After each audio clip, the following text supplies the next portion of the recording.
Good morning. Today I'm going to talk to you something interesting, right?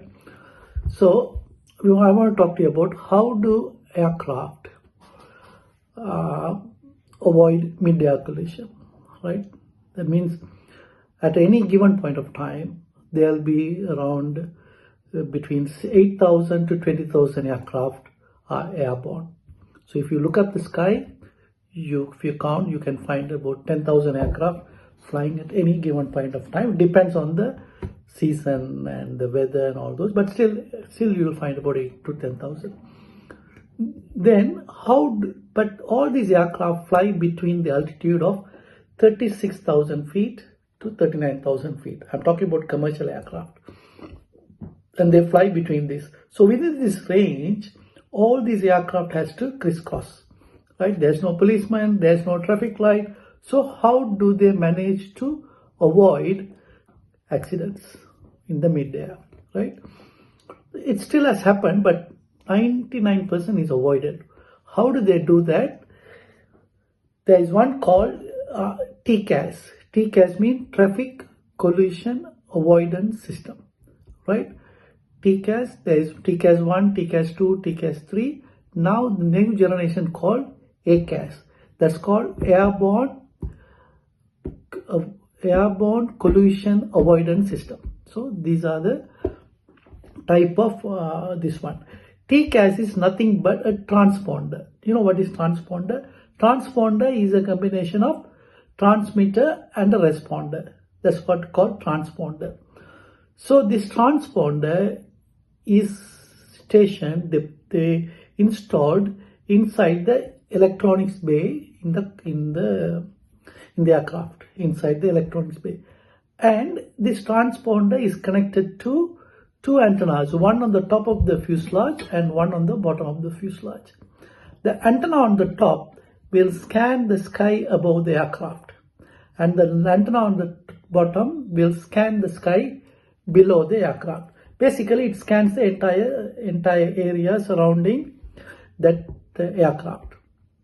Then what it does, if the transponder send a signal, and if it finds that some of the aircraft is coming close to them or is an imminent of accident, then this aircraft will send a query to the other aircraft asking about his position and what speed is flying and who is he and all those things.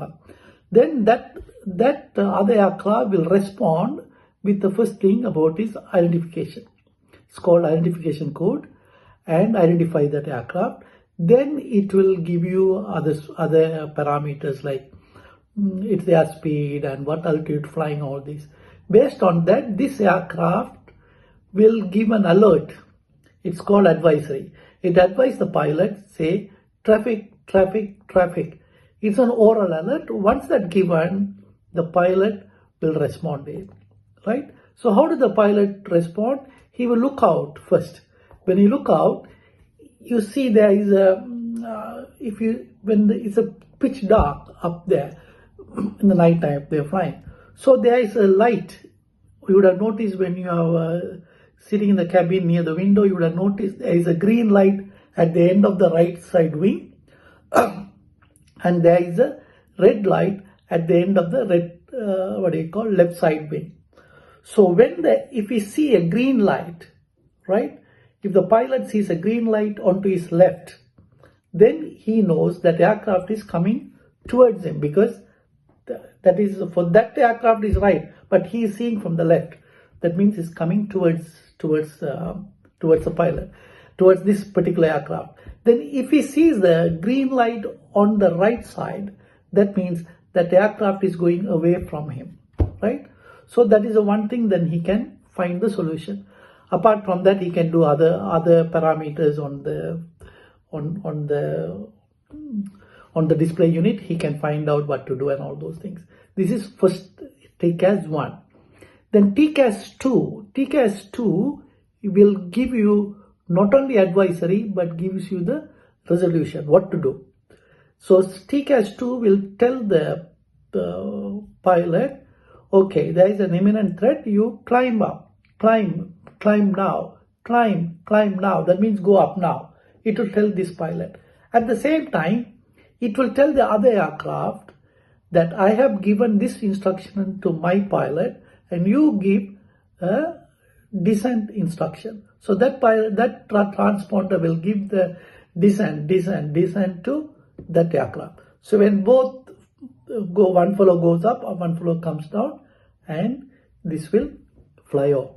So there is a separation between the two aircraft. We call vertical separation, minimum vertical separation. It is about 1,000 feet, right? If the aircraft is flying between the distance is 1,000 feet, then they are safe to fly. Then TCAS 3 will give you right and left also, up and down plus right and left. If both the aircraft turn right, then what happens? It still escapes the collision. So this is TCAS 3. So TCAS 1 gives you the advisory, TCAS 2 and 3 gives you the resolution. TCAS 2 will give you only up and down pitching, right? Then TCAS 3 will give you the right and left movement. Then ACAS is Airborne Collision Avoidance System. This uses machine learning and another different type of medvac or something software. Then what it does is it will scan the entire area and it will narrow down the exact threat. That means in the TCAS 1, it will just give you a lot of false alarm also will come, because it will tell you everywhere if you see something, it says traffic. But here it will exactly tell you, okay, now this aircraft is on threat, you better take an action, and all